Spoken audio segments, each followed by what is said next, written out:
What's up mga tropa, nandito nga ako sa school at hinatid ko yung anak ko sa unang pagkakataon. Ilang months na kami dito sa Cavite.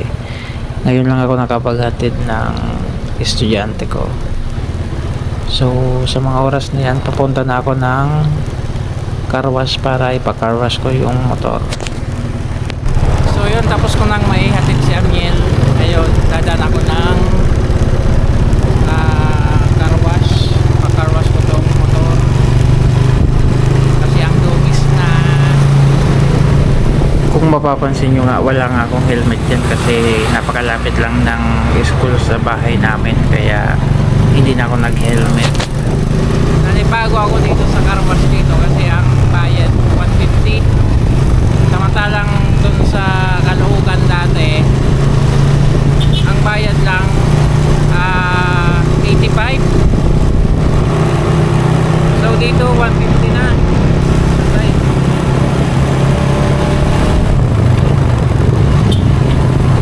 Mas mahal pala ang car wash sa probinsya kaysa Metro Manila.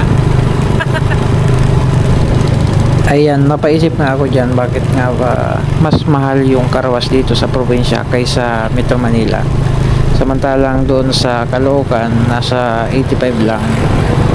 Nung time na magpa-car wash ako dito, tinanong ko siya, yung nagka-car wash, ang bayad daw doon is 150, sabay na rin yung wax.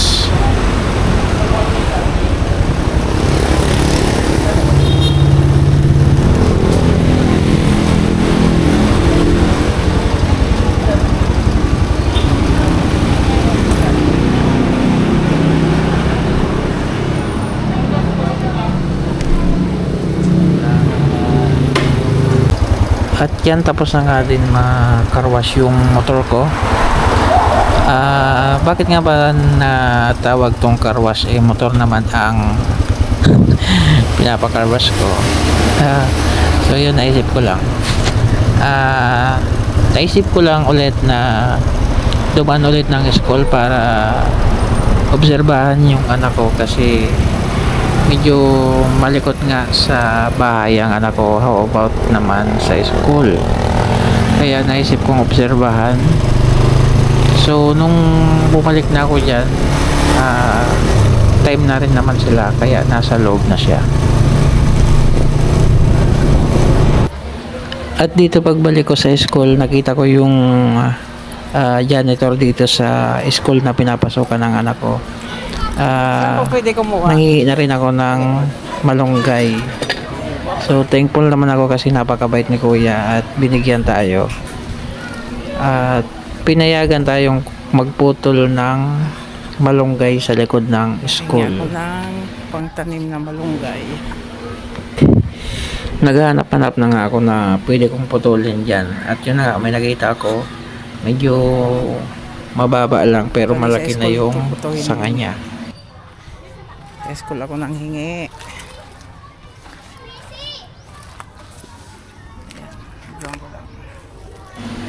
Kaya pala ako nanghingi ng malunggay kasi para may mapagkuhanan kami ng gulay sa likod ng bahay. At para makatipid na rin sa mga bilihin, lalo na ngayon ang mahal ng mga bilihin sa palengke. Ang 10 piso, 4 na pirasong malunggay lang. So dyan, pag nabuhay yan, di unlimited kuha ako.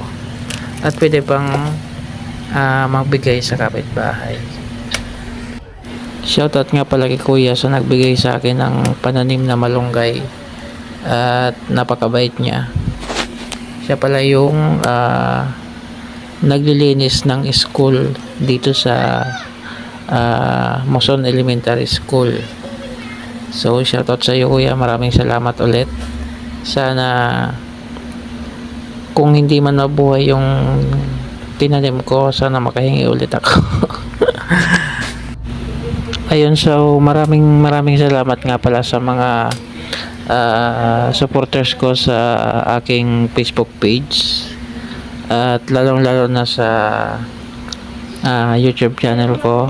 Sa ngayon po, magpo-focus muna ako sa YouTube kasi medyo tumataas yung earnings ko doon, kaya nanghinayang ako, pero hindi ko naman pababayaan yung FB page ko, magpo-post pa rin ako doon. So yun mga tropa, maraming salamat at umabot kayo sa dulo ng video na to. Sana supportahan nyo lagi ako, at sa mga nagko-comment, maraming salamat, at lalong lalo naman sa nagre-react ng mga videos natin dito pala sa YouTube channel ko. Kung hindi ka pa nakasubscribe, subscribe mo na po yung channel ko para updated ka sa mga susunod na videos na i-upload ko, lalong lalo na dito sa update sa aming bahay. Kaya yun, maraming salamat.